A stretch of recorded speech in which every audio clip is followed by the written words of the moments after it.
lugar, quiero darle la bienvenida a todas, a todos, a esta charla nuevamente de Fundación Un Camino, que en esta oportunidad tiene una connotación muy especial. No solamente es la charla gratis del mes a la cual estamos habituados los primeros lunes de mes, sino que esta vez la hemos movido para un día sábado, porque es la charla inaugural de nuestro Diplomado Internacional de Teología Latinoamericana. Así es que sean todas, todos muy bienvenidos a quienes están presentes aquí en el Zoom, a quienes se están uniendo y nos están siguiendo a través de YouTube.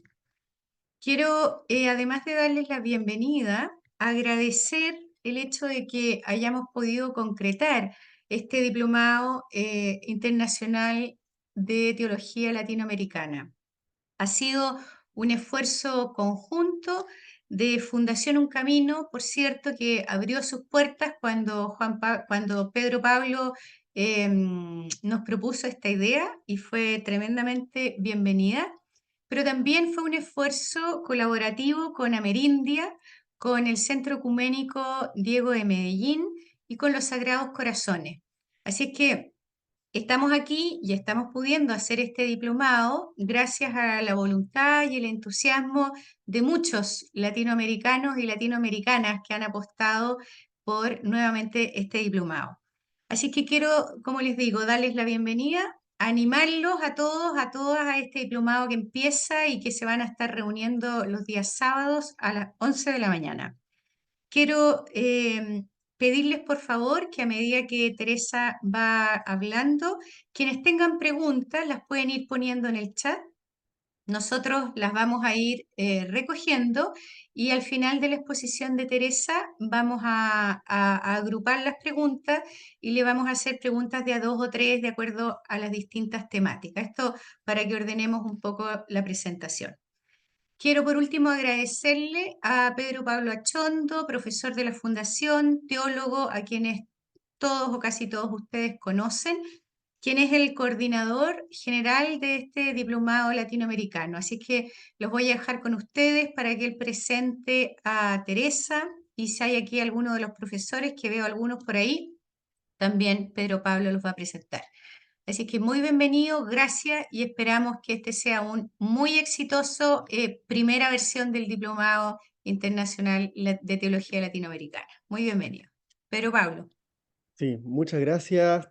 Nuestra directora ejecutiva no se presentó, ella es Carolina del Río, ahí está, no todos la conocen porque hay gente que primera vez que se suma a nuestra fundación, teóloga y periodista, así que Carolina, muchas gracias por la valentía de acoger como fundación este diplomado. Realmente estamos muy, muy contentos, el esfuerzo ha sido grande para activarlo y bueno, tenemos 25 inscritos hasta el día de hoy, los cuales la mayoría, espero, están aquí acompañándonos en esta charla inaugural.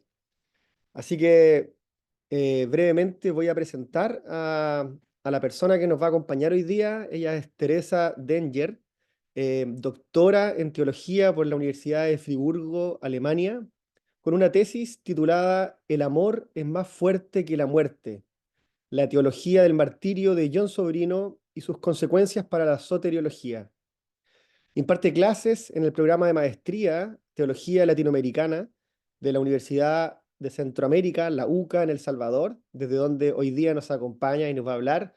Una tierra que es muy sensible para la teología latinoamericana, para el camino martirial, con un ícono como es Oscar Romero, bueno, y tanta gente, tantas comunidades, así que El Salvador siempre es una luz, ¿no?, en nuestro camino de teología latinoamericana. Como parte del Servicio Civil para la Paz de Ayamondo, se dedica al trabajo de memoria histórica con enfoque en el legado de Monseñor Romero. Durante los años 2016 a 2019, Teresa trabajó en la Asociación Pro Búsqueda de Niños y Niñas Desaparecidas, específicamente en la investigación de casos de adopciones irregulares en el tiempo del conflicto armado salvadoreño. Ella es laica, está casada y tiene 3 hijos. Así que Teresa, un abrazo muy grande. Como fundación y como diplomado estamos muy felices y muy agradecidos de que nos acompañe hoy día con esta charla inaugural. Tienes la palabra entonces y damos inicio oficial al diplomado. Muchísimas gracias, Pedro, Carolina, y a todos y a todas que se estén aquí sintonizando. Para mí es una gran alegría y un regalo poder estar en este momento mágico de un nuevo inicio, de este caminar que están empezando con el diplomado, que es virtual, pero por eso no menos real. Y estoy convencida que en este caminar de ustedes se van a crear lazos fuertes y amistades también. Así que muchísimas gracias. Traje una presentación y Pedro es tan amable de pasármela. Espero que mi voz aguante la presentación. Estoy resfriada, pero muy bien. Entonces, la charla se llama Hacer memoria del pueblo crucificado desde una perspectiva feminista, pero antes de entrar a este tema, es importante de ver desde dónde hablamos, ¿no? Yo creo que todos y todas estamos enraizados en una tradición de martirio, de memoria, de opresión, de liberación, de conquista, de, de sororidad, de vínculos. Eso es muy especial para América Latina, por eso la teología o las teologías tienen algo único quizás, algo muy fuerte también para todo el mundo. También es cierto que cada lugar desde donde nos estamos conectando tiene sus particularidades y sus propios mártires, sus memorias. Y nunca podemos abarcar todo a la vez, siempre hablamos desde un lugar.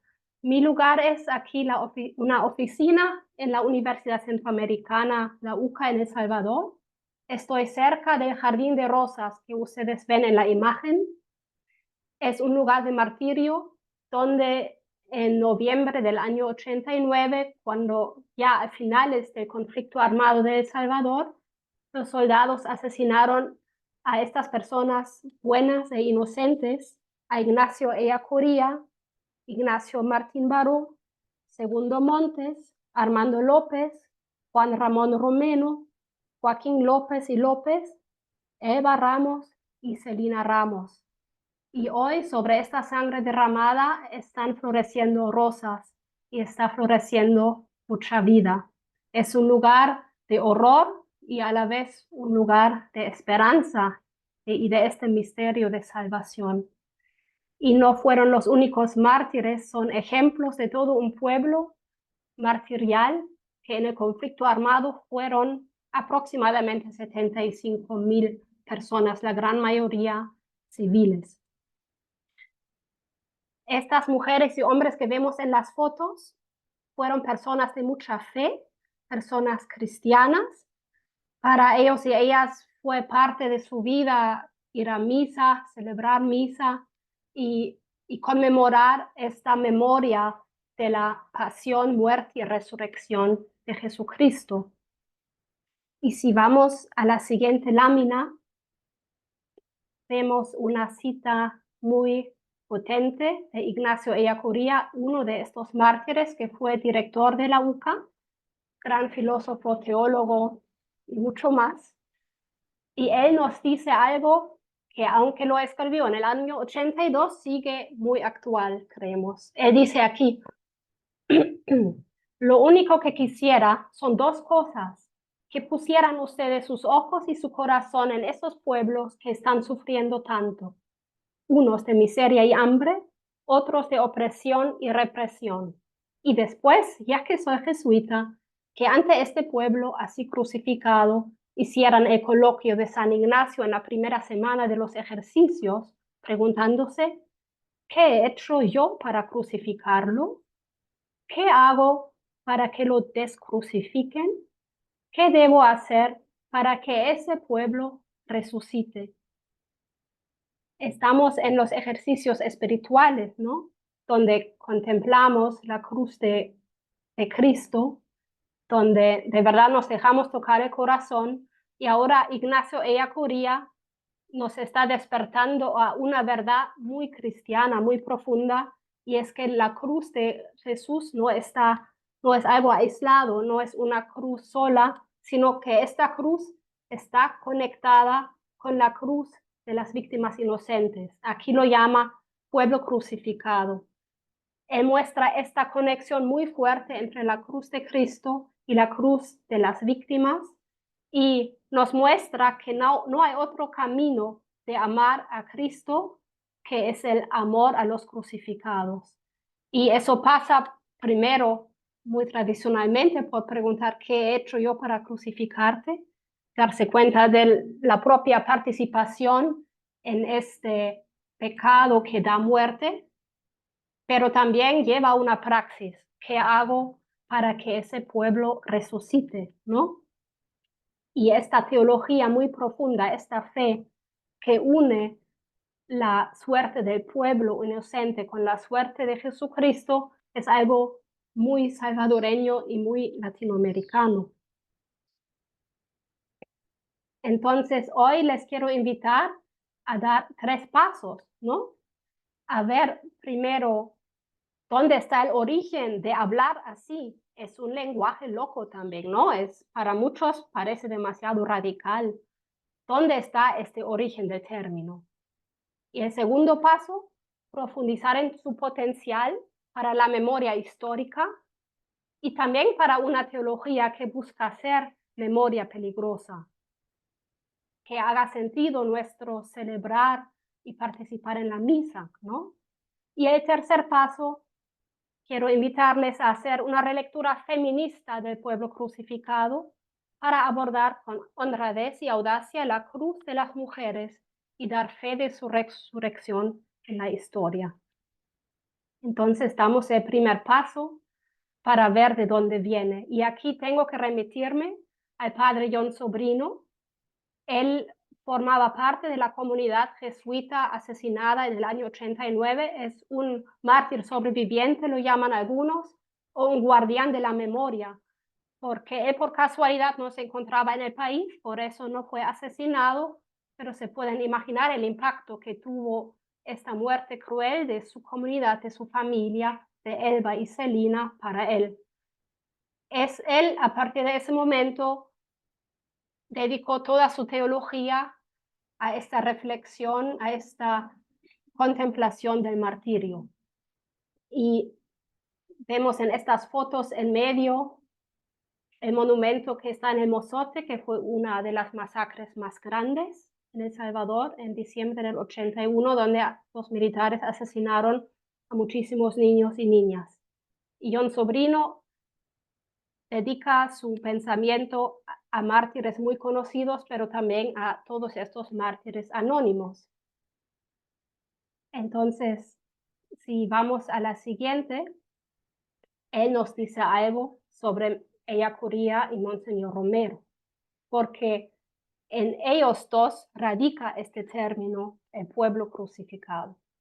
Aquí nos dice John Sobrino, con Ellacuría y Monseñor Romero, el pueblo de pobres y oprimidos llegó a tener nombre, lo cual fue un logro importante para proclamar con precisión la verdad de la realidad y para facilitar que su realidad impactase en la conciencia colectiva. Pero Monseñor Romero e Ignacio Ellacuría dieron un paso más. En un arrebato cristiano lo remitieron a Cristo crucificado y de esta forma otorgaron dignidad evangélica a un pueblo tantas veces despreciado. Miren todo lo que hay en esta cita, en estas 2, 3 frases, ¿no? Primero, y eso no pasó solo en El Salvador, sino también en muchos lugares en América Latina, con esta represión y persecución de personas inocentes, muchas veces se negaba esta brutalidad y se negaban estos crímenes, ¿no? O se les echaba la culpa a las víctimas diciendo, sí, se lo buscaron o eran subversivos, era justo. Entonces, el primer gran mérito de decir, son gente crucificada, está en esta inocencia y en la verdad, porque en El Salvador por muchísimos años y todavía hoy se niegan estos crímenes, ¿no? Entonces, proclamar la verdad no es nada fácil ni tranquilo, ¿no? También puede llevar a peligros. Pero no es solo, perdón, la denuncia y el traer a la luz, sino también un anuncio muy cristiano, ¿no? Y quizás por el Espíritu Santo, si lo vemos desde una perspectiva de fe, que aquí hay algo más, aquí hay evangelio, en estas muertes hay también una buena noticia y aquí está el Cristo crucificado. En estas víctimas está el Cristo crucificado, no podemos separarlo. Entonces, John Sobrino a veces se pregunta de quién viene el término. Lo encontramos tanto en Ella Curía como en John Sobrino. Y seguramente, dice Sobrino, Monseñor Romero y Ella Curía llegaron a esa intuición con independencia el uno del otro, aunque sí inspirados por una misma convicción, a la vez salvadoreña y cristiana. Aquí los vemos juntos, ¿no? Monseñor Romero, Ignacio Ella Curía y también John Sobrino trabajaron juntos, ¿no? Analizaron la realidad en diálogo, también la pastoral de el anuncio, la predicación de Monseñor Romero se nutre del pensamiento de Ignacio Ellacuría, pero también al revés, el pensamiento de Ignacio Ellacuría se nutre de la pastoral del arzobispo. No sé si todos conocemos a Monseñor Romero, ese arzobispo de San Salvador, asesinado el 24 de marzo de 1980, mientras que celebraba la misa, ¿no? Y con eso empieza, el conflicto armado, aunque antes hubo mucha represión por las fuerzas de seguridad y Monseñor Romero denunciaba esta represión, ¿no? Cese la represión, su última homilía.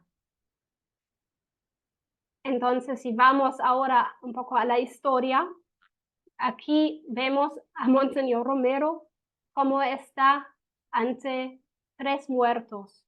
En medio está Rutilio Grande, el niño Nelson o joven y el anciano Manuel, 2 campesinos asesinados con Rutilio Grande. Rutilio Grande, un gran amigo y confidencial de Monseñor Romero, fue, como lo llamamos, el primer mártir de El Salvador. Con el asesinato de Rutilio Grande el 12 de marzo del 77 empieza la persecución a la iglesia. Rutilio Grande no tomó armas, no hizo nada subversivo, sino simplemente predicaba el evangelio a partir de la realidad de los campesinos y campesinas en estas grandes haciendas de caña de azúcar, y por rabia de la oligarquía local y la guardia lo asesinaron, porque esta pastoral concientizaba a la gente y ya algunos delegados de la palabra empezaron a organizarse también a reclamar sus derechos. Pero aquí se rompieron las reglas de mal, porque hasta este asesinato, dice John Sobrino, no se mataba a curas ni a religiosas, pero ahora sí se abre esta barbaridad de la persecución a la iglesia. Algo muy importante aquí, que no asesinan solo a Rutilio Grande, al profeta, sino junto con el pueblo, junto con 2 campesinos. Y eso también es importante, que no podemos contemplar la cruz de los mártires conocidos como Rutilio sin la cruz del pueblo, ¿no? Y aquí fue que Monseñor Romero también vivió una transformación. Algunos hablan incluso de una conversión, que a partir de este momento toda su predicación partía de esta muerte, de estas muertes, de este recoger cadáveres. Si vamos a la siguiente lámina, vemos donde el primero menciona algo como el pueblo crucificado. La foto es de la película sobre Monseñor Romero, donde él, creo que es la escena donde está en Aguilares. Y esta cita, que voy a leer a continuación, es del 19 de junio del año 1977, cuando Monseñor Romero celebra esta famosa misa en Aguilares, y se tiene que imaginar que había un gran cerco militar, había campesinos asesinados después del asesinato de Rutilio. Era realmente un momento de mucho horror. Y aquí, Monseñor Romero se dirige a los familiares de las víctimas y a los y las campesinas y dice: ustedes son la imagen del divino traspasado. Este pueblo es la imagen de todos los pueblos como aguilares. Serán atravesados, serán ultrajados. Aquí vemos cómo él relaciona la lectura de Zacarías del paso de Dios a esta gente inocente, ¿no? En los campesinos asesinados, en las campesinas asesinadas, está el mismo Dios traspasado. Ahí está como la cruz de Jesús. Y si vamos a la siguiente lámina, vemos otro ejemplo. Fue el Domingo de Ramos del año 78, donde Monseñor Romero nos dice: sentimos en el Cristo de la Semana Santa, con su cruz a cuestas, que es el pueblo que va cargando también su cruz. Sentimos en el Cristo de los brazos abiertos y crucificados al pueblo crucificado. Vemos aquí otra vez esta relación. Un poco más tarde, en esta misma homilía, Monseñor Romero va a decir: no me entiendan mal, no estoy llamando a un conformismo, no digo confórmense con esta cruz, sino habla incluso de la civilización, de la libertad y del amor y de la fe en la resurrección, ¿no? De bajar de la cruz. Es dar dignidad evangélica, pero sin glorificar el sufrimiento, ¿no? E Ignacio Ellacuría, para Jon Sobrino, habla de la misma cosa, solo con otros términos, con otro estilo, desde el escritorio, pero también desde El Salvador, ¿no? Desde la persecución. Aquí nos da una definición de pueblo crucificado y dice: se entiende aquí por pueblo crucificado aquella colectividad que, siendo la mayoría de la humanidad, debe su situación de crucifixión a un ordenamiento social promovido y sostenido por una minoría que ejerce su dominio en función de un conjunto de factores que, como conjunto y dada su concreta efectividad histórica, debe estimarse como pecado. Eso lo ha escrito en el año 78 como preparación a Puebla, ¿no? Y vemos, quizás nos parece técnico el lenguaje, pero en realidad es muy real este lenguaje, ¿no? Porque habla del ordenamiento social, de la tortura fáctica de la mayoría de la humanidad bajo estructuras y bajo un ordenamiento que mata. Y los que matan son estas estructuras que están a favor o hechas por una minoría.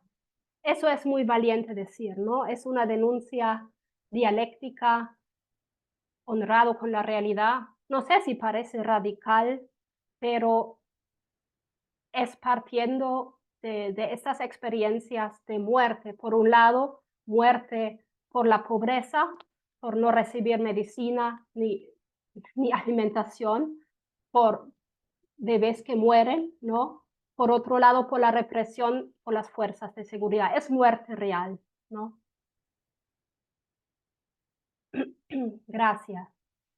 Eso es un poco de dónde surge el término, ¿no? Y no sé si ese término todavía se usa mucho. Jon Sobrino a veces lamenta que los términos mártires o profetas sí tuvieron un éxito, pero el pueblo crucificado como que se fue olvidando. Pero este término estamos convencidos que tiene una gran riqueza y mucho potencial para la memoria histórica y para la teología, para la fe. ¿Y por qué? Porque ese término tiene una carga fuerte de realismo e implica un análisis dialéctico de la realidad. Eso lo vemos también en cómo Ellacuría habla de los pobres, ¿no? Hay pobres porque hay ricos porque hay pobres. Esta relación dialéctica entre oprimidos y opresores. Pero también este término tan fuerte denuncia la muerte infligida a las mayorías, ¿no? Lo que acabamos de decir. Pero también prohíbe cualquier tendencia a naturalizar el sufrimiento. La muerte de los pobres no cae del cielo, no es voluntad de Dios, no es una ley natural, causa eso, sino es un pecado, ¿no? El pecado es lo que da muerte, decía Monseñor Romero, y se manifiesta en acciones personales, también en estructuras, y estas dos dimensiones están relacionadas. Es fuerte lo que dice, imagínense. Imagínense si si estamos en misa y llega alguien que tiene estas grandes tierras de caña, ¿qué significa eso, no? Es una denuncia, es una llamada a la conversión, pero una conversión no de labios, sino es bastante radical lo que nos dice. Y vamos a la próxima, tenemos una cita donde Ellacuría nos dice lo que quiere decir con eso de naturalizar el sufrimiento. Él nos dice naturalizar implicaría, por un lado, quitar responsabilidad a quienes matan a los profetas y a quienes critican. Disculpen, tengo que bajar algo para leerlo. Perdón, y a quienes crucifican a la humanidad y echar así un velo a lo que el mal histórico tiene de pecado. E implicaría, por otro lado, que la nueva vida puede surgir sin la actividad de los hombres, digamos de los seres humanos hoy, que no necesitaría ni convertirse en su interior, ni rebelarse contra su exterior. Eso de no justificar, problematizar el sufrimiento como algo causado por los seres humanos, y eso llama a la conversión a los que crucifican y también anima a rebelarse y a bajarse de la cruz a todos y todas las que están sufriendo y siendo crucificados. Y vamos a la siguiente.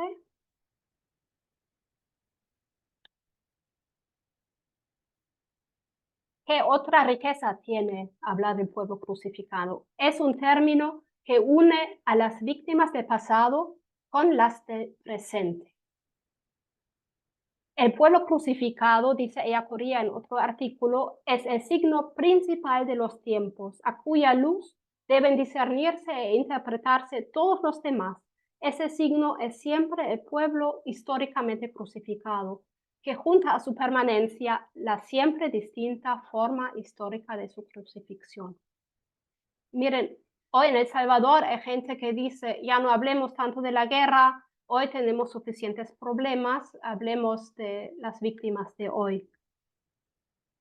Aquí Ellacuría nos dice que todo está conectado, ¿no? Las víctimas de la guerra civil no podemos separarlas de las víctimas que hoy mueren migrando hacia el norte, a las víctimas de la trata de personas, de la violencia de pandillas o de policías, de las víctimas que mueren en la cárcel bajo el estado de excepción. Todo eso está conectado, es un mismo pueblo, y obviamente en cada época de la historia, en cada contexto, cambian estas formas concretas de crucifixión, pero estamos invitados con mucha urgencia por Ellacuría de contemplar y discernir siempre quiénes están en el abajo, quiénes están hoy siendo crucificados.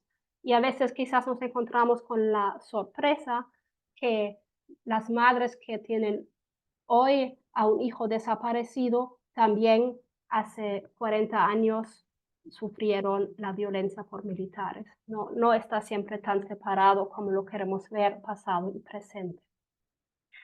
Y vamos a la próxima. Hay otra riqueza del término. El concepto pueblo crucificado une a los mártires destacados, a un Monseñor Romero o un Rutilio Grande, con todos estos mártires anónimos. Aquí nos dice Ellacuría, mientras que los mártires conocidos se relacionan más con el siervo de Yahvé, tal como está descrito en el primer canto, en Isaías 42, el elegido para traer el derecho a las naciones, los mártires anónimos se relacionan especialmente con el siervo del cuarto canto, Isaías 52 al 53. Sin defensa, sin justicia se lo llevaron. Y otra cita, siervo doliente de Yahvé será todo aquel crucificado injustamente por los pecados de los hombres, porque todos los crucificados forman una sola unidad, una sola realidad, aunque esta realidad tenga cabeza y tenga miembros con funciones distintas en la unidad de la expiación.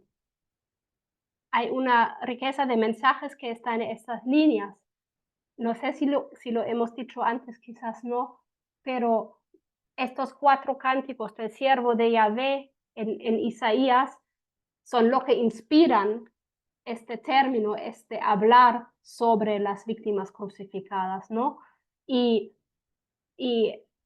bueno, dice Jon Sobrino, es increíble cómo se parecen. Si leo testimonios de sobrevivientes de masacres de tierra arrasada y veo el cuarto canto, parece mucho, ¿no?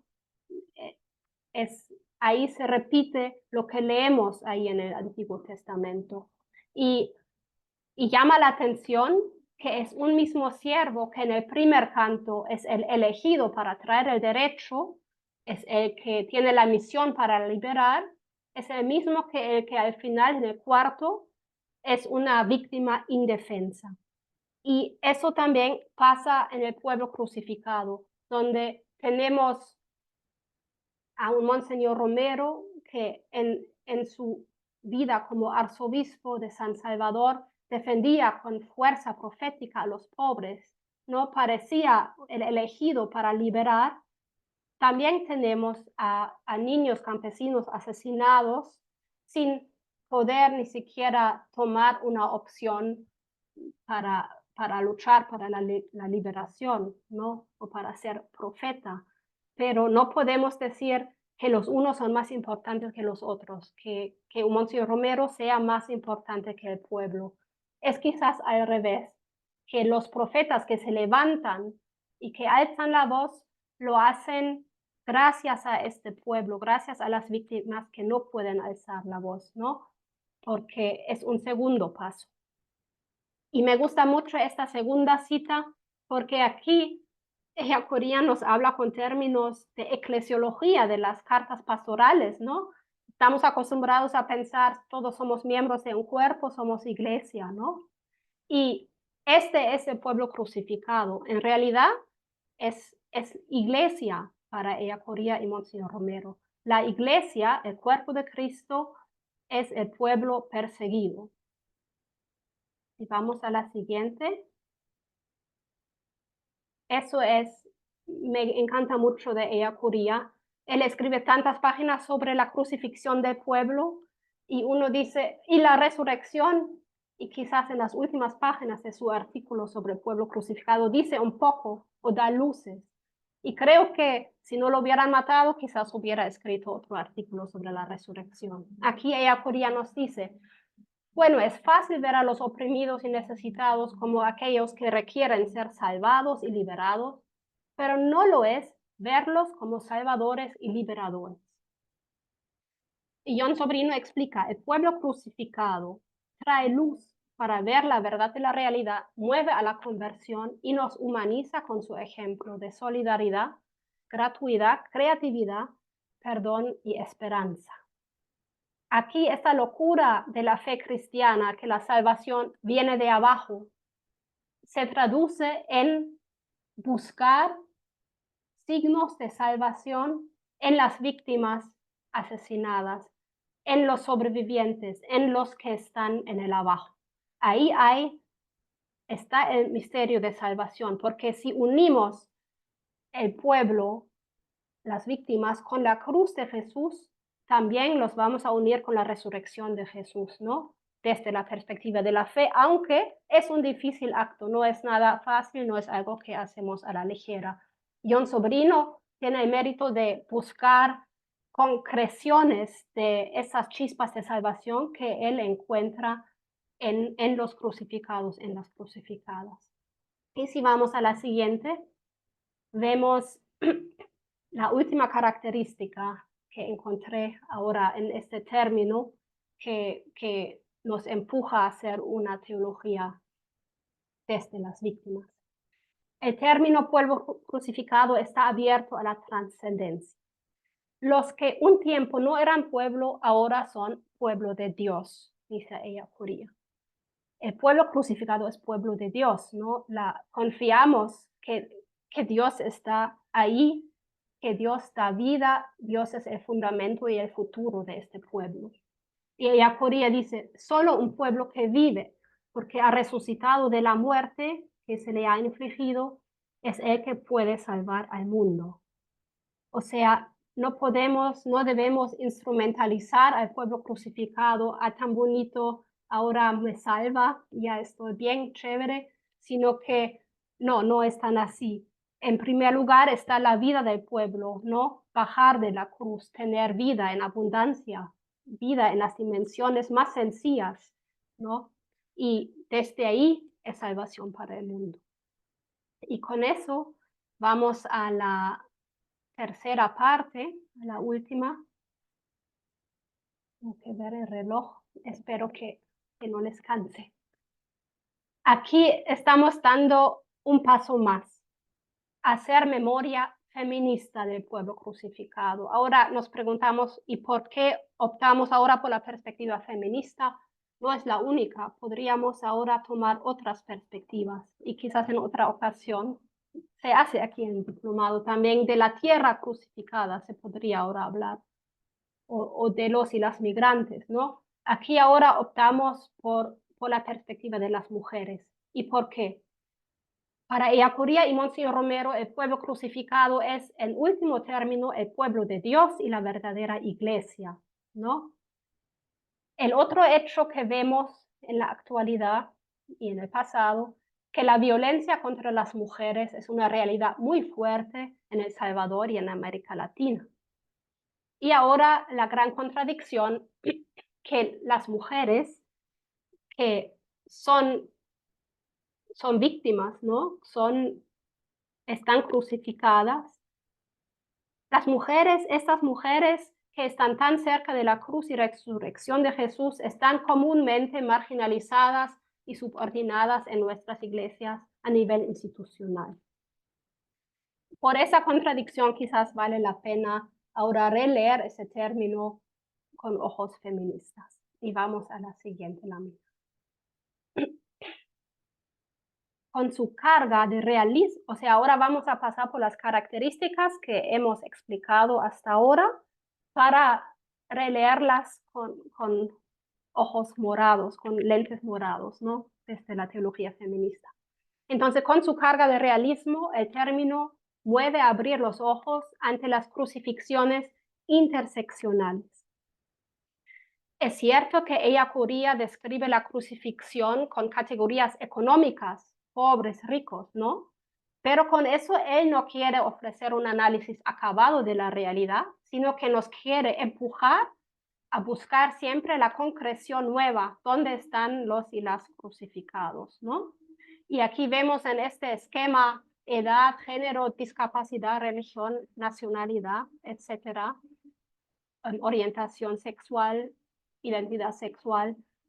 Todo eso confluye y no es lo mismo ser pobre hombre blanco o una pobre mujer afrodescendiente lesbiana, por decir algo. Estas diferentes opresiones, y lo dice la teoría de la interseccionalidad, se entrecruzan y así aumentan o potencian la opresión, ¿no? Y yo creo que Ellacuría hoy nos llama a eso, ¿no? A este análisis. Porque la opresión económica no mata por sí sola, sino en unidad y de manera potenciada con otras formas de opresión, como la sexista, la racista, etc. Y vamos a la siguiente. Con su denuncia de la muerte infligida a las mayorías, el término nos confronta con la crucifixión masiva y sistemática de las mujeres. Ellacuría habla de forma tan gráfica de tortura y muerte por usar el término, y la cruz es un instrumento de tortura, que nos saltan a la vista las historias, las cifras y lo que pasa con las mujeres, no solo en El Salvador, sino en toda América Latina. Según una encuesta de UNFPA, por ejemplo, 2 de cada 3 mujeres sufren violencia sexual en El Salvador. Es parte de la vida diaria para mujeres aquí de sufrir violencia sexual. Ahora doy algunas luces, ¿no? En cada contexto podemos complementar. Bajo el actual régimen de excepción, desde hace 2 años está eso, se da un aumento de la violencia contra las mujeres por parte de las fuerzas de seguridad y también en los hogares. Hay una gran crisis de los cuidados, ¿no? Crisis alimentaria, crisis ecológica, todo eso recae de forma potenciada sobre las mujeres porque tienen asignadas los roles de cuidado. Y después que en El Salvador hay una de las tasas más altas de feminicidios, aunque actualmente no hay cifras oficiales. Si vamos a la siguiente, ante la tendencia de naturalizar la violencia de género, de culpabilizar a las mujeres por los atropellos sufridos y de diabolizar sus cuerpos, el término pueblo crucificado pone un alto y desideologiza. La violencia contra las mujeres no es natural y no es voluntad de Dios. Eso de naturalizar me gusta mucho como lo pone Ellacuría, ¿no? Y llama mucho la atención cuando se dan violaciones a mujeres, que se le echa la culpa a la mujer, ¿no? Por tener la falda corta, se invierte víctima y victimario. O también los discursos religiosos, el motivo de Eva que provoca, o simplemente los roles de género, el hombre que por naturaleza supuestamente es fuerte y violento, y la mujer que es sumisa, y si no cumple con este rol, se merece un golpe, ¿no? Hay muchos discursos que justifican y que naturalizan esta violencia, y Ellacuría, con su teología del pueblo crucificado, nos ayuda a desideologizar eso y nos empuja a la praxis por el ni una menos, ¿no? Si vamos a la siguiente. En el término están unificadas las víctimas del pasado con las del presente, mujeres crucificadas de todos los tiempos. Hay un continuo de violencia e impunidad que revela que la actual violencia contra las mujeres es herencia del pasado. Si vemos los casos, por ejemplo, de feminicidios, la crueldad, ¿no? Y en El Salvador muchas veces se da en el ámbito público, se expone, ¿no?, a las cadáveres torturadas, etc. Eso nos hace recordar a los crímenes cometidos por militares en las masacres de violaciones sistemáticas, ¿no?, de asesinatos, de feminicidios.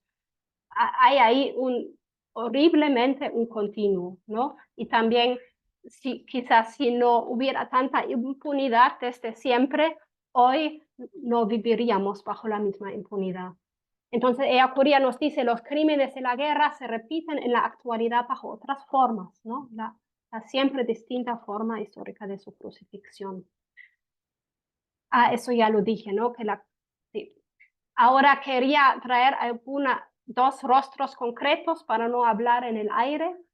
Podríamos decir mucho más aquí, ¿no? Pero a modo de ejemplo, aquí está Dolores Navarro, de Chalatenango, El Salvador. Es una sobreviviente de las guindas de mayo que se van a conmemorar a finales de mayo. En el 82, la población campesina tenía que huir de noche de repente, a eso se le llaman las guindas, del ejército que se acercaba en esta política de tierra arrasada, ¿no? De matar a toda vida en esta zona. Y se tiene que imaginar que estos hombres, mujeres, niños, ancianos iban por semanas en el monte, escondiéndose, sobreviviendo. Y aquí vemos la foto de un testimonio de Dolores, que ella dio a luz en estas guindas y lo relata, ¿no? Y aquí ella relata también cómo ya no le salía leche, cómo logró que sobreviva su bebé recién nacido, ¿no? Mojaba un trapo. Estas historias no están en nuestros libros de historia, ¿no? Estas historias muchas veces ni se toman en cuenta, no les damos importancia, pero aquí hay un gran testimonio de resurrección en la historia, de defender la vida en situaciones límite, ¿no? Y muchas veces eso está siendo invisibilizado, ¿no? Y estas sobrevivientes, Dolores es una, hay muchas más, obviamente. Ellas superan la división entre el siervo activo y el siervo pasivo, ¿no? Y rompen con el estereotipo de sexo débil de las mujeres. Ella, en nuestro dualismo, sería, bueno, una víctima de una masacre que sobrevivió por suerte en nuestra concepción dualista, ¿no? pero de hecho ella es también sierva activa, ¿no? Que ha liberado, que libera también a su pueblo, de darle más importancia. Si vamos a la siguiente, tengo otro ejemplo, que es Miriam. Miriam abrazando a otras dos mujeres, todas ellas madres de desaparecidos. Tienen hijos que han desaparecido, que fueron desaparecidos en los últimos años en El Salvador, y ellas se han organizado en el bloque de búsqueda de personas desaparecidas. Ahí no solo son madres, a veces son tías que buscan abuelas, hermanas, pero sí llama la atención que sobre todo son mujeres las que buscan, ¿no? Y, y aquí traigo una cita muy fuerte que me gusta mucho de Miriam. Ella nos dice: a las madres de los desaparecidos no nos detiene nadie. Buscamos a nuestros hijos debajo de la tierra, debajo de las piedras y por el mundo entero si es necesario. Aquí vemos cómo hay algo de resurrección en la historia de parte de estas mujeres que en comunidad buscan, reclaman, luchan y transforman también la sociedad, aunque el dolor horrible de la desaparición sigue ahí porque aún no se ha encontrado su hijo que desapareció cuando solo tenía 14 años, se llama Josué. Si vamos a la siguiente lámina, ya casi cerrando, aquí mujeres resucitadas en la historia. Creemos que mujeres como Dolores y Miriam y muchas más dan testimonio de que el amor es más fuerte que la muerte. Y aquí a la apertura a la trascendencia, ¿no? Remiten a un Dios que es madre y nos quiere viva.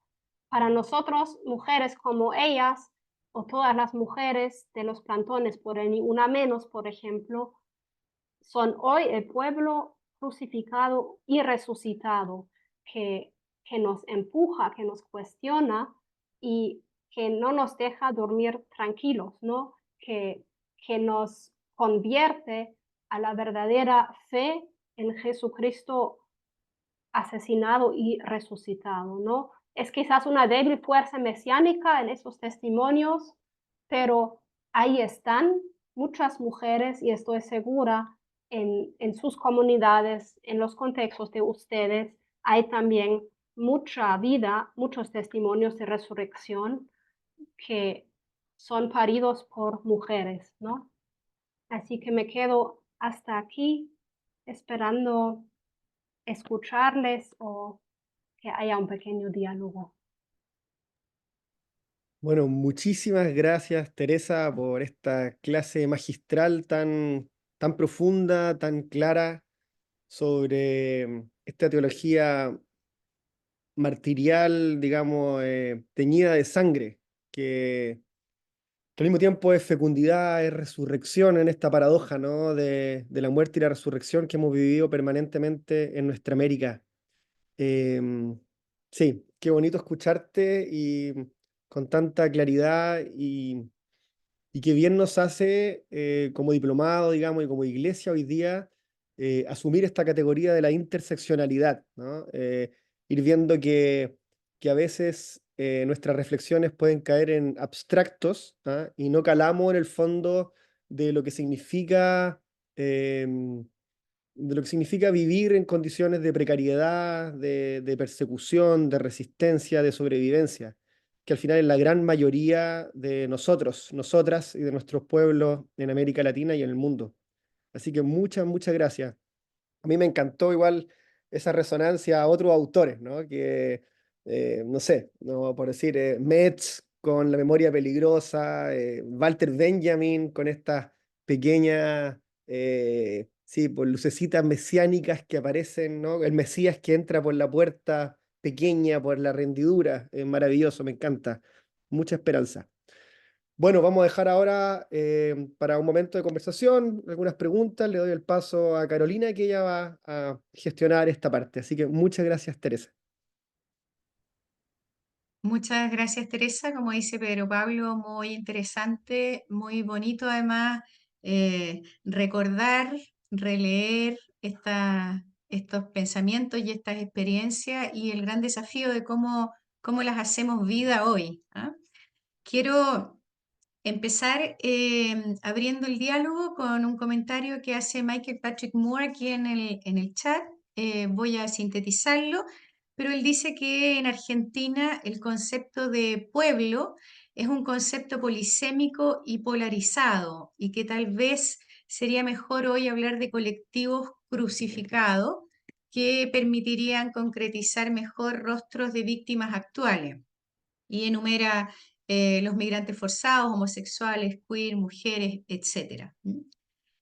Para él, este término de pueblo crucificado está demasiado circunscrito a los empobrecidos y a quienes eran perseguidos en ese momento por la dictadura militar. Entonces, ese es un punto, ¿ah? Pueblo crucificado o colectivos, por otro lado. Y también él mismo plantea que decir que el pueblo crucificado es la verdadera iglesia tiene un sesgo peligroso de reduccionismo, ¿ah? Y que por lo tanto, si bien deben ser los privilegiados, no pueden ser los únicos. Entonces, tenemos aquí, y diría yo, agrega un desafío personal que tiene que ver con esta meta sintónica del reino en donde puedan sentarse víctimas y victimarios a la mesa, ¿ah? Y los resquemores, prejuicios, incomodidades, escozores, etcétera, que nos puede producir la sola idea de imaginar una cena compartida. Así que con esos dos puntos te doy la palabra, Teresa, y mientras tanto, quienes quieran aportar al diálogo pueden hacerlo también a través del chat. Teresa. Gracias, Carolina. Gracias, Michael, por estas buenos comentarios, ¿no? Por esas luces que das. Sí, el término pueblo también es problemático, por ejemplo, para mí que soy de Alemania, que en el fascismo se instrumentalizaba y se ha pervertido ese término pueblo. Yo digo que no hay que casarse con un término, ¿no? Yo creo que Ellacuría era muy creativo en su teología y siempre nos empuja a buscar nuevos términos, ¿no? A buscar lenguajes siempre honrados con la realidad y creativos. Obviamente, él no conocía la teoría de la interseccionalidad, no la pudo haber conocido, ¿no? Quizás podía haber leído a las feministas, pero no lo hizo. Y aquí nos toca a nosotros no repetir a un Ellacuría, sino a siempre abrirnos. Y estoy muy de acuerdo lo que dice Michael de los migrantes. Sí, ahora no tengo ahí el listado. También la tierra, ¿no? Los pueblos originarios, los que están crucificados son muchos y muchas, ¿no? Y sí, si queremos llamarlos colectivos, me parece muy bien, pero siempre cada término va a perder su fuerza después de unos años. Siempre hay que buscar también el lenguaje quizás de la gente en las comunidades para que nos entendamos y no estemos en una esfera académica solamente, ¿no? Sino de comunidades. Y que la verdadera iglesia, el pueblo crucificado, la verdadera iglesia, sí, yo partí un poco de Monseñor Romero, que, que él, en medio de lo que vivió, el asesinato de Rutilio Grande, asesinato de otros curas, de catequistas, de sindicalistas a finales de los 70, le provocó a decir, necesitamos una nueva reflexión sobre el martirio y la persecución a la iglesia, porque ya no es suficiente la reflexión que tenemos sobre el Imperio Romano o lo que pasa quizás en la Unión Soviética. Y él pidió a John Sobrino a reflexionar sobre la persecución a la iglesia. Y juntos sacaron la conclusión que la persecución es una nota de autenticidad de la iglesia. En la persecución se muestra si eres fiel seguidor, si somos fieles seguidores a Jesucristo, si somos la verdadera iglesia. Pero sí, hablar de verdadera iglesia es en sí peligroso porque tiende a excluir, pero igual, como nace de un momento histórico, no quisiera renunciar a eso, sino a dejarnos interpelar por esta radicalidad, ¿no? Porque nos salva también de un cristianismo light. Y eso de la mesa común en el reino de Dios, creo que en cada contexto es diferente. En Colombia, por ejemplo, con los procesos de paz y con las madres de los desaparecidos, se dan casos donde ellas se sienten con los victimarios, con los asesinos de sus propios hijos, están en la cárcel y viven de verdad una reconciliación hermosa y cristiana, y ahí se da este momento de una mesa compartida entre víctimas y anteriores victimarios. Pero en El Salvador, donde la impunidad nunca ha terminado, donde ningún militar realmente está en la cárcel, donde el presidente sigue repitiendo lo mismo, me da miedo hablar muy rápidamente de, de la mesa para pobres y ricos, víctimas y victimarios. Creo que son contextos diferentes, pero sí, la reconciliación y el perdón también son parte del Evangelio, pero hay que ver desde cada contexto qué significa, ¿no? Teresa, mientras recojo las demás preguntas, quiero traer a colación, tú mencionaste que Yacuría no conoció la teología, no leyó la teología feminista. Es una crítica que hace también Ivonne Guevara a toda la teología de la liberación, la falta de perspectiva desde la experiencia de las mujeres. Tú mencionaste la experiencia de crucifixión de las mujeres. Me gustaría ver si puedes darnos algunas pistas también, cómo la teología feminista aporta para esta resurrección, esta experiencia de esperanza. ¿Qué le aporta en el fondo la teología feminista? ¿Cómo la complementa a toda esta teología de Yacuría, de Romero, toda esta teología del pueblo crucificado? ¿Mm? Yo creo que algo muy rico es la cristología feminista, ¿no? Que de releer los evangelios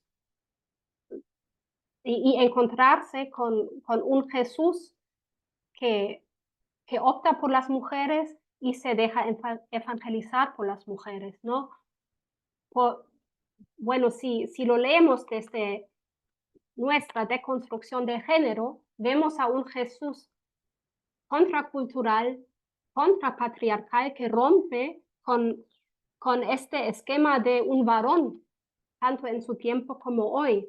Y si Jesús llora ante la muerte de un amigo, si Jesús se juntaba con mujeres, si las primeras testigas de la resurrección son mujeres, ahí y hay mucho que podemos sacar de la cristología, ¿no? Solo hay que hacerla con la hermenéutica feminista, porque lo que escribe Ellacuría sobre el pueblo crucificado obviamente no tiene la perspectiva feminista y es una crítica muy válida que no leyó las feministas, pero también ahí él no concretiza mucho en Jesús. En la cristología podemos sacar mucho más jugo para profundizar en experiencias de cruz y resurrección de mujeres. Y en los feminicidios, por ejemplo, es, conmueve mucho. Por ejemplo, si uno va a las marchas o los plantones, no, no está quizás la iglesia institucional ahí caminando con las mujeres. Y muchas mujeres van a decir, no, yo no me siento iglesia, no, he roto con eso. Pero esas mujeres construyen altares de memoria, esas mujeres ponen nombres, flores, fotografías de las desaparecidas, de las asesinadas y gritan presente. Para mí ahí ellas están haciendo memoria de la pasión, muerte y quizás resurrección de estas mujeres. Para mí eso es muy de iglesia, ¿no? Pero a veces teología y feminismo o iglesia y movimiento feminista está muchas veces separado, lamentablemente, aunque no siempre, ¿no? Están las mujeres feministas cristianas, ¿no? Tenemos un diálogo pendiente ahí, ¿no verdad? Ujú. Eh, Florencia Buruchaga plantea que hablar de pueblos crucificados a ella le da la sensación de quedarse en una tonalidad de fatalidad y se aborta la posibilidad de la resurrección y el testimonio de la salvación que conlleva. Ella dice que hemos sido formados con fuertes cargas morales que acentúan el pecado y el sufrimiento de la cruz y se han olvidado de la luz y la salvación. Si quieres hacer algún comentario sobre eso. Sí, le quiero dar la razón que muchas veces la cruz, el llamado a cargar con la cruz se hace muchas veces a las mujeres que por favor sigan soportando y sufriendo porque esta es su cruz, porque el matrimonio no se disuelve si viven en una relación violenta, ¿no? Ahí se pervierte la cruz. Por otro lado, como es el centro de nuestra fe, ¿no? La cruz, que es horror, pero también es salvación. No quisiera renunciar a hablar o al lenguaje, a hablar sobre la cruz, ¿no? Pero como digo, no nos casamos con ningún término, no es para casarnos con el término pueblo crucificado. Samuel Valdés dice que la mirada está puesta desde el punto de vista católico, pero que cree que debería ser más universal. Esto significaría verlo más como que el martirio se ve en todas las religiones y es más un tema de intolerancia y de inmadurez, dice él.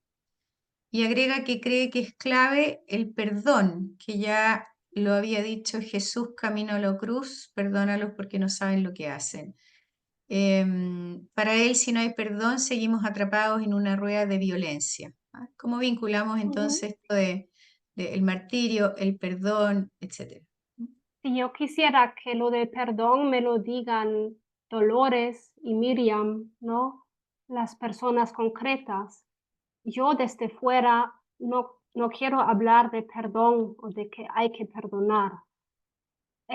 Es quizás también la reserva escatológica. No sé si habrá perdón. Lo puedo esperar, pero las víctimas tienen la autoridad de los que sufren, como dice Metz. Entonces, si ellas perdonan,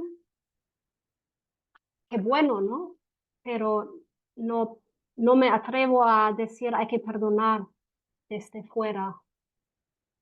Y lo otro que es algo universal, seguramente, no sé cómo hablar desde lo universal, creo que no es posible, pero también estoy convencida que el martirio, que, que estas experiencias, que el amor vence la muerte y el odio, se dan, por supuesto, en todas las religiones y en todos lados.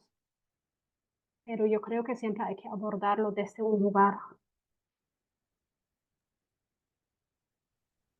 A propósito de que el amor triunfa a la muerte, Irene Cambias dice que Jesús descendió a los infiernos, le dijo al demonio, te gané, estoy vivo, y después se presentó a las mujeres. ¿Ah?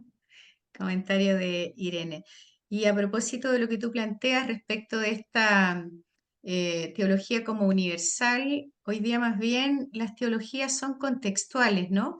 Más bien empezando una reflexión desde la experiencia vital de los grupos, de los pueblos, de las historias, etcétera, que es un poco lo que tú nos has mostrado acá. Ujú. Sí, yo creo, Em, perdón. sí, no, no, sí, Sí, te doy que la palabra. cada teología es contextual. No podemos dividir, aquí hay una teología universal y válida en cada lado y lo de Ellacuría solo es algo contextual. Creo que estamos despertando a esta conciencia de contextualidad de cada hablar sobre Dios, ¿no? Mm. Marisol agrega respecto del tema que hablábamos sobre el perdón, que el perdón solo se da cuando hay reconocimiento y reparación. Exactamente. Los movimientos de sobrevivientes, ¿no? De derechos humanos, de crímenes de guerra, tienen ese lema, verdad, justicia y reparación. Conversión, lo llamamos el lenguaje jesuánico, ¿no? Si eso no es real, si eso no se da, no sé cómo puede haber un perdón. Y hay también sobrevivientes que dicen, bueno, aquí estoy dispuesta a perdonar, quisiera perdonar, pero no sé a quién, porque no me lo dice y el Estado no lo reconoce, ¿no? Mm. Garantías de no Reconocimiento, repetición. reparación, justicia y garantías de no repetición, como agrega Irene Cambias por ahí.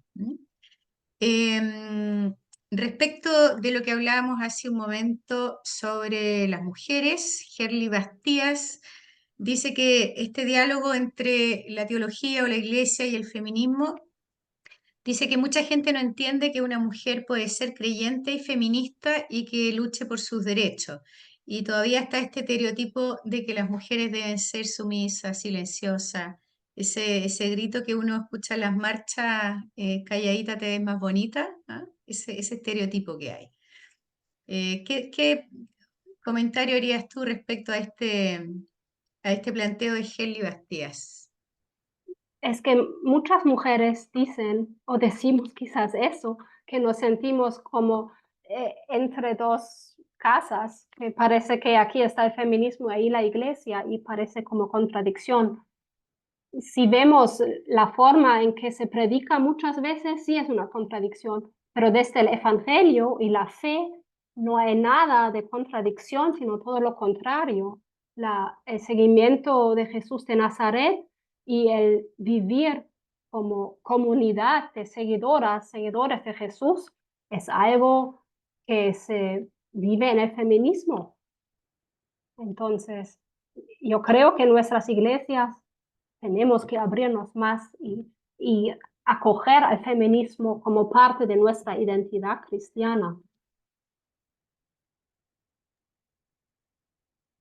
José Pablo Cardoso alude a uno de los textos de Spivak que dice que, cito, los subalternos, se pregunta si acaso los subalternos pueden hablar o si tienen voz. Y dice él que trasladando este concepto, ¿el pueblo crucificado tiene voz en la teología o de alguna forma terminamos colonizando o robando su voz? Es un peligro grande, ¿no? De hablar para ellos o de robar su voz. Yo creo que tenemos que ser autocríticos. No sé, los que hacen o hacemos teología, no, si pertenecemos al pueblo crucificado, no, quizás no. Y los que pertenecen al pueblo crucificado o los subalternos, hay muchos términos, los de abajo, no se sientan quizás en el escritorio y hacen teología, pero hay que romper con esta separación, ¿no? Teología no se hace solo o sobre todo en el escritorio, sino en el barrio, en la comunidad, en la mesa compartida. Y estoy convencida que sí hacen teología. Las madres de los desaparecidos hablan de Dios, nos anuncian a Dios, hacen teología, solo hay que escucharles.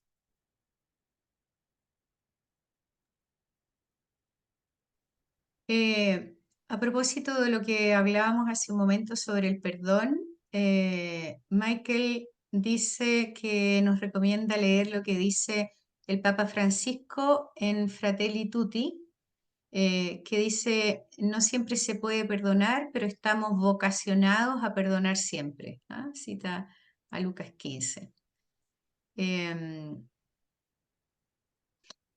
Gustavo Gato dice, pensando en esto del pueblo crucificado como verdadera iglesia, quizá nos ilumine esta cita de Romero. Cito, la persecución es una nota característica de la autenticidad de la iglesia, una iglesia que no sufre persecución, sino que está disfrutando de los privilegios y el apoyo de las cosas de la tierra, tiene razones para temer que no es la verdadera iglesia de Jesucristo. Está citando una homilía de Monseñor Romero de marzo de 1980.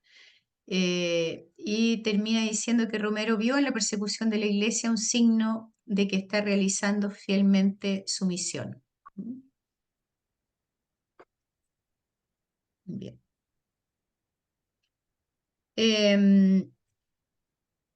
Por último, para ir cerrando, Samuel Valdés dice que cree que todos tenemos culpas, ese es el sentido de comunidad. ya que si no hago nada para ayudar a las víctimas, soy igual culpable como ese abusador, así que pido perdón por lo que no he hecho. Bueno, aquí está el tema del pecado estructural del cual hablabas tú al inicio, Teresa, ¿no? Bien, gracias por las preguntas, por los comentarios. Teresa, antes de terminar, me gustaría saber si quieres agregar algo para hacer un cierre a este primer encuentro que da inicio a nuestro diplomado de Teología Latinoamericana.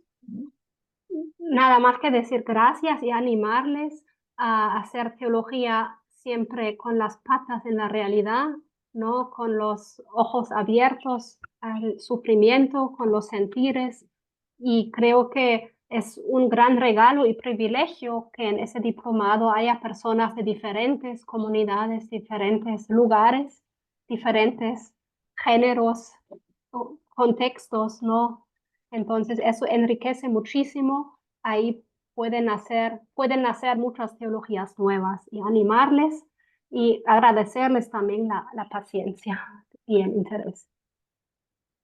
Muchas gracias a ti, Teresa, por darnos espacio, bueno, primero en tu agenda y luego por traernos nuevamente la memoria del pueblo crucificado como el punto de inicio de nuestro Diplomado Internacional de Teología Latinoamericana. El próximo sábado a las 9:30 de la mañana empiezan ya formalmente las clases, así es que todos quienes van a participar puntualmente a las 9:30 y con mucho entusiasmo, con mucho ánimo, porque van a trabajar bastante y vamos a reflexionar también entre todos y vamos a hacer teología entre todos, como dice Teresa.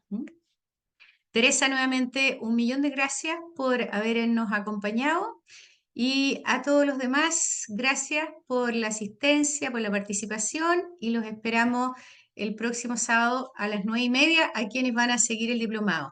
Y si hay aquí personas que quedaron interesadas y que no están inscritas en el diplomado, todavía es tiempo, partimos el próximo sábado, así es que pueden escribirnos a fundación@uncamino.cl y les mandamos toda la información que necesiten. Aún hay tiempo, no se lo pierdan. Teresa, muchas gracias y a cada uno de ustedes muchas gracias y será para una próxima oportunidad. Que estén muy bien. Chao.